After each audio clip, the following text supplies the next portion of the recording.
मैंने आपसे कहा ना कि आप जो चाहे कर लीजिए, आपसे निकाह नहीं करूंगी मैं। ठीक 22 घंटे और तुम खुद आकर बोला कि मुझे अरमान रजा शेख से निकाह कबूल है। इतने बड़े बड़े ख्वाब नहीं देखने चाहिए, क्योंकि जब टूटते हैं ना तो बहुत दुख होता है। मायरा, अरमान, वो कायनात ने, प्लीज प्लीज आप लोग जल्दी चले मेरे साथ। क्या हुआ कायनात को?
इसकी पल्स चल रही है।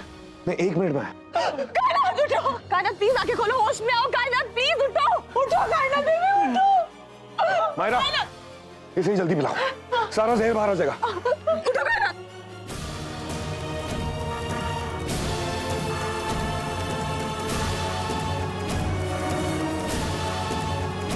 आराम से, आराम। हाँ हाँ हाँ।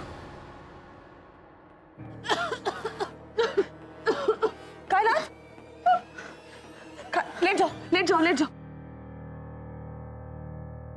कायनात ठीक हो तुम? कायनात, क्या किया आपने कायनात? अरे कोई अपनी जान ऐसे लेने की कोशिश करता है भला? बोलो कायनात, क्यों किया आपने ऐसा?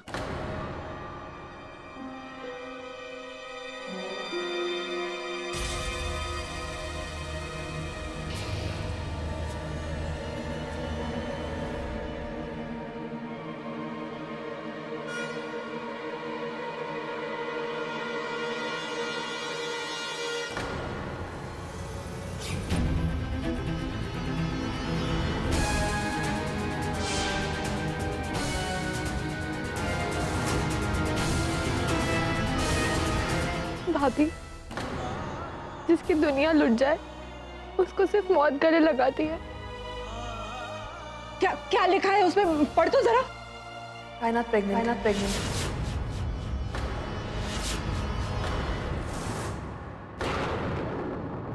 लेकिन कायनात, कुछ भी हो जाए, इस तरह से अपनी जान देने का फैसला करना। आप खुद सोचिए, अगर समीर आपसे निकाह करने के लिए ना नहीं करते तो हम इस बच्चे के आने की खुशी मना रहे होते। और अब आपने अचानक से ये फैसला कर लिया। और कायनात, मैं आपसे वादा करती हूँ, चाहे कुछ भी हो जाए, समीर आपको इस बच्चे को अपनाएगा। प्लीज आप घबराइए मत, अपना ख्याल रखिए कायनात, मैं सब ठीक कर दूंगी।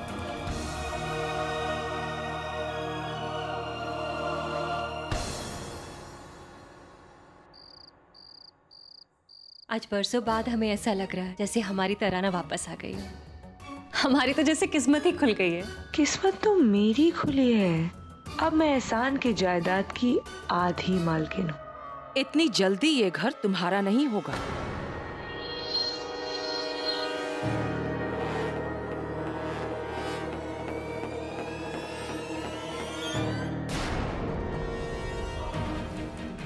अब भले ही हमारी बहू अपने मायके से रुखसत होकर ना आई हो, लेकिन इस घर के अंदर तो वो पूरे रस्मों रिवाज के साथ ही आएगी। हाँ अम्मी जान, आप बिल्कुल ठीक कह रही हैं। भले ही सनम का निकाह यही हुआ हो, लेकिन हम जानते हैं कि हमारी सनम इस घर के रस्म रिवाज जरूर पूरे करेगी। तो फिर तुम अभी तक यहाँ क्यों खड़ी हो? जाकर अंदर से वो पाक किताब लाओ और बहू के हाथों में रखो। और फिर बहू उसी पाक किताब को अपने हाथों में लेकर घर के अंदर आएगी, ताकि अल्लाह की मेहर इसकी शादीशुदा जिंदगी और हमारे घर पर बनी रहे। जी अम्मी।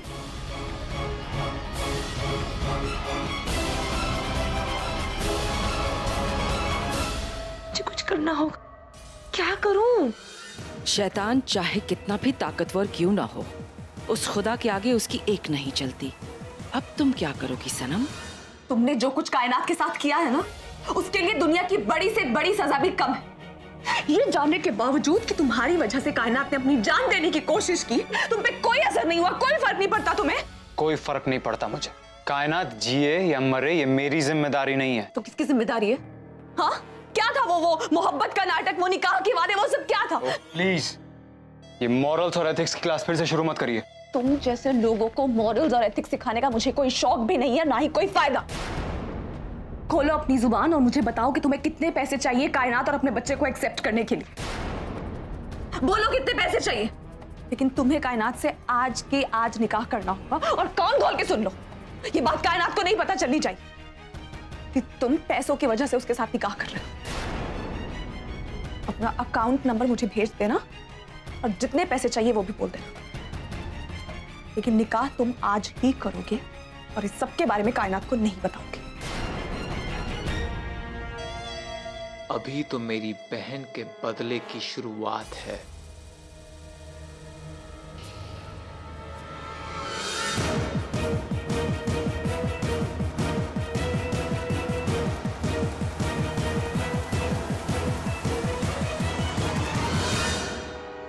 लो आ गई। दादी, ये सब की क्या जरूरत है? ये सब तो पुराने जमाने में होता था ना। बहू, जमाना भले ही बदल गया हो, लेकिन रस्म और रिवाज कभी नहीं बदलते। और वैसे भी तुम आजकल के जमाने की कहाँ हो? अगर तू 80 साल की है ना, तो मैं 150 साल की हूँ। ये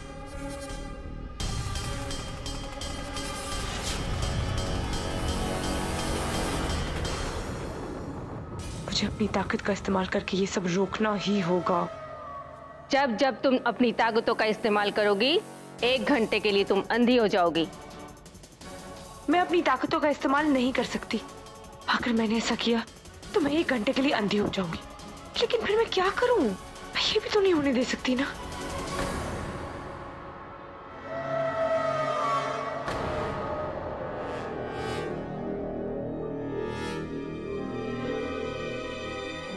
क्या हुआ सनम?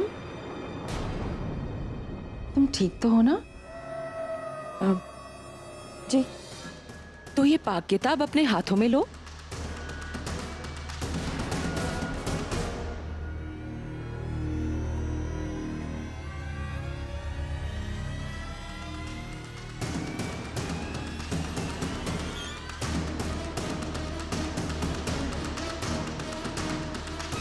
लो ना।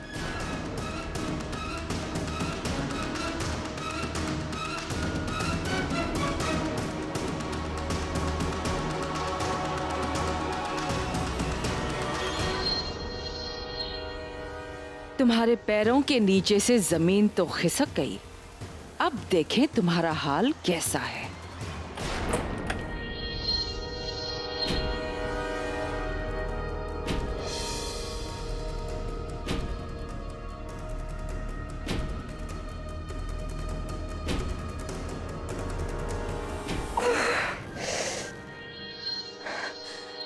अगर एहसान ने मुझे इस हाल में देख लिया तो सब कुछ खत्म हो जाएगा। अपनी ताकतों का इस्तेमाल भी नहीं कर सकती। अगर मैं अपनी ताकत का इस्तेमाल करूंगी तो मैं अंधी हो जाऊंगी, और अगर मैं अंधी हो गई तो बाकी की रस्में कैसे निभाऊंगी? क्या करूं? बहू,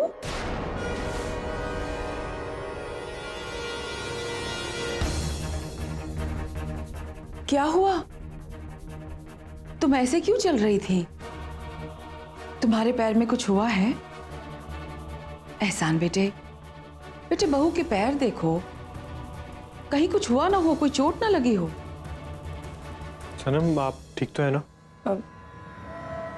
एहसान, कोई भी औरत यूं ही अपना दर्द सबके सामने नहीं रखती। उसे समझना पड़ता है। पर दादी, इस बुढ़िया की वजह से मुझे अपनी ताकतों का इस्तेमाल करना पड़ा और अब मैं 1 घंटे के लिए कुछ नहीं देख सकती। लेकिन अब मुझे बहुत संभल के रहना होगा। इस बुढ़िया की नजर मुझ पर ही है और ये यहाँ रुकने वाली नहीं है। हमें लगता है सनम के पैरों में चोट लगी है।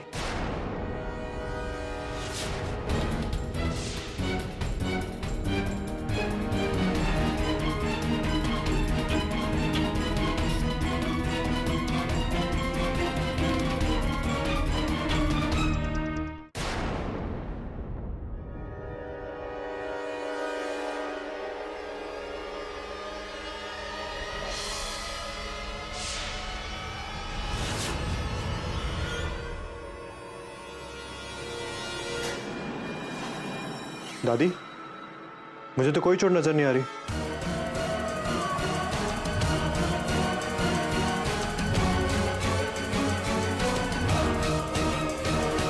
चलिए, ये रस्म तो मानो हो ही गई, लेकिन हम चाहते हैं कि हमारी बहू एक और रस्म करे। फरीदा जी, चलिए हम चल के रस्म की तैयारी करते हैं।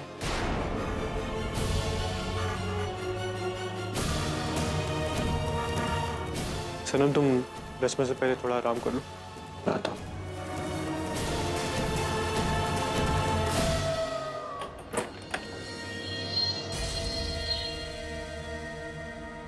पैसे कहाँ हैं मेरे? एक बार तुम्हारा और कायनात का निकाह हो जाए उसके बाद मैं तुम्हें तुम्हारे सारे पैसे दे दूंगी। मैं बेवकूफ नहीं हूँ। निकाह के बाद अगर तुमने पैसे देने से इनकार कर दिया तो मुझे सबूत चाहिए। धोखेबाज को सारी दुनिया धोखेबाजी लगती है ना।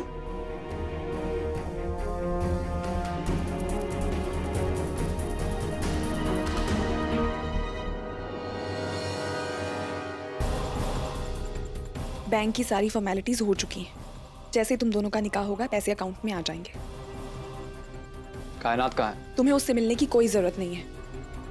अब तुम उससे निकाह के बाद ही मिलोगे। दादी, अब क्या करना है? इस घर की नई बहू होने के नाते हम चाहते हैं कि तुम ये फूल हमारी बहू तराना की तस्वीर पर चढ़ाओ।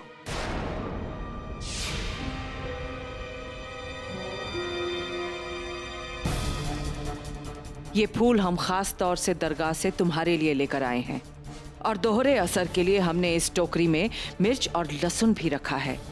अब इसे छूते ही तुम्हारी असलियत सबके सामने आ जाएगी। आओ सनम, यहाँ आकर ये फूल लो और फिर इन्हीं फूलों को तस्वीर पर चढ़ा दो।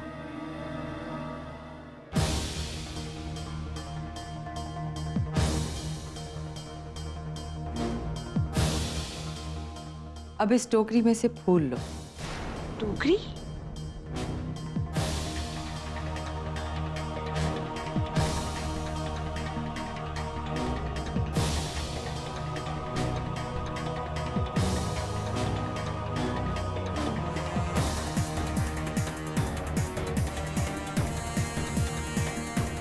इसे छूते ही तुम्हारा असली चेहरा सबके सामने होगा।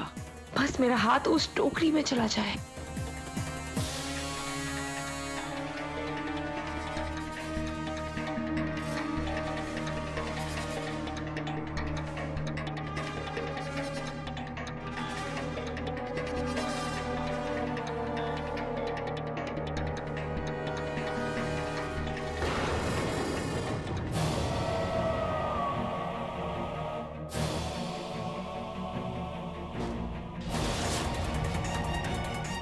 ये कैसे हो सकता है? इसे कुछ हुआ क्यों नहीं? सनम, तराना की तस्वीर पर फूल चढ़ाओ ना। अब ये तराना की तस्वीर कहाँ है? मुझे तो ये भी याद नहीं है कि दीवार पर उसकी तस्वीर कहाँ लगी है। क्या करूं मैं? क्या हुआ सनम? फूल चढ़ाओ ना तराना की तस्वीर पर। जी,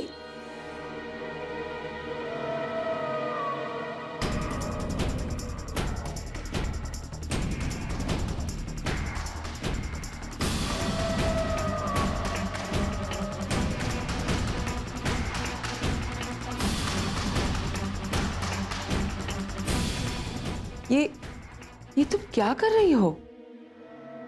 इंसान भले ही चले जाए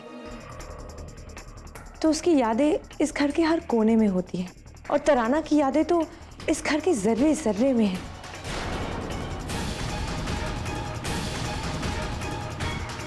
तो फिर उसकी तस्वीर पर ही क्यों फूल चढ़ाया जाए? इसलिए मैंने फूलों को हर जगह बरसा दिया। मुझे पूरा यकीन है मेरे और एहसान के इस नए सफर में तराना की दुआएं जरूर शामिल होंगी।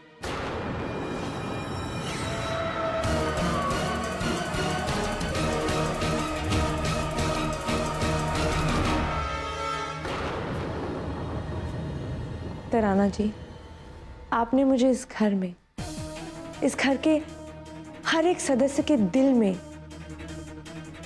रहने के लिए जगह दी, उसके लिए बहुत बहुत शुक्रिया।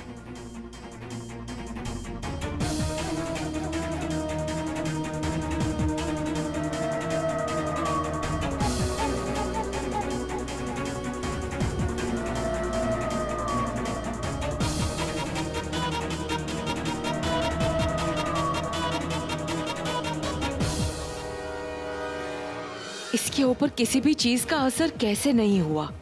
कुछ तो गड़बड़ है, हमें इसका पता करना होगा।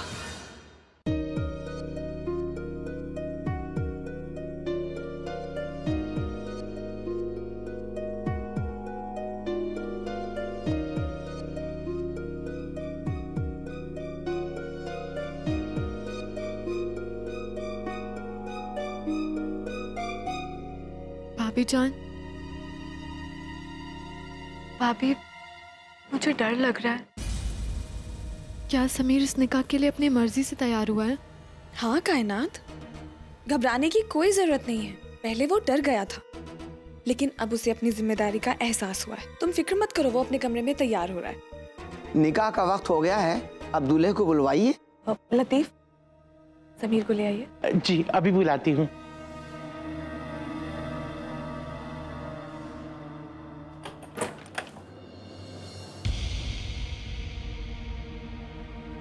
अरे वाह, आज तो बड़े ही अच्छे लग रहे हो फॉर अ चेंज। पता है क्यों? क्योंकि इस सहरे के पीछे तुम्हारी मनुष्य शक्ल जो छुपी हुई है। अब चलो नीचे, सब लोग तुम्हारा इंतजार कर रहे हैं। हाँ, अब खड़ा क्या है, चल चलो।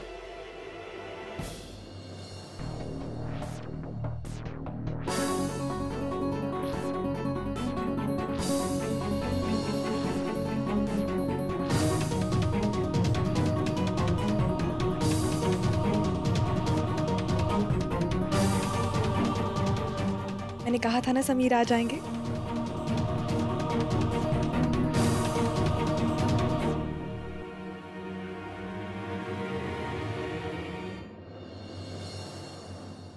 भाभी, मैं सही तो कर रही हूँ ना? हाँ कायनात, आप बिल्कुल ठीक कर रही हैं जो कर रही हैं। फिर मुझे इतना डर क्यों लग रहा है? क्योंकि बहुत ही जायज सी बात है। दिल को जब चोट पहुंचती है तो दिल का डरना लाजमी हो जाता है। जो कुछ भी हो रहा है वो हम सब के लिए ठीक है।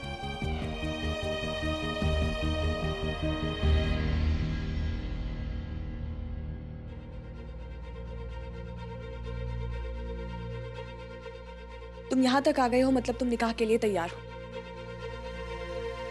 मैं अभी बैंक में फोन करके पैसे ट्रांसफर करवा देती हूँ।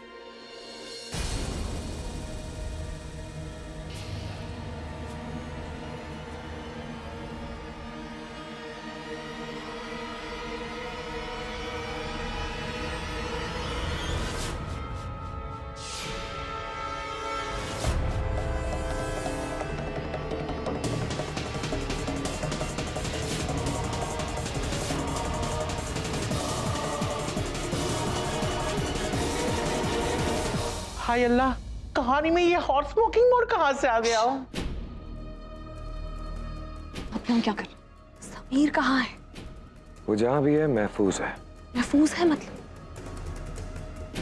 मैंने पूछा समीर कहाँ है, उसे लेकर आइए, उसका निकाह होने वाला है अभी कायनात के साथ। जानता हूं कि आज निकाह है, मेरे ख्याल से तुम्हें भी निकाह के लिए तैयार हो जाना चाहिए। हमारे निकाह के लिए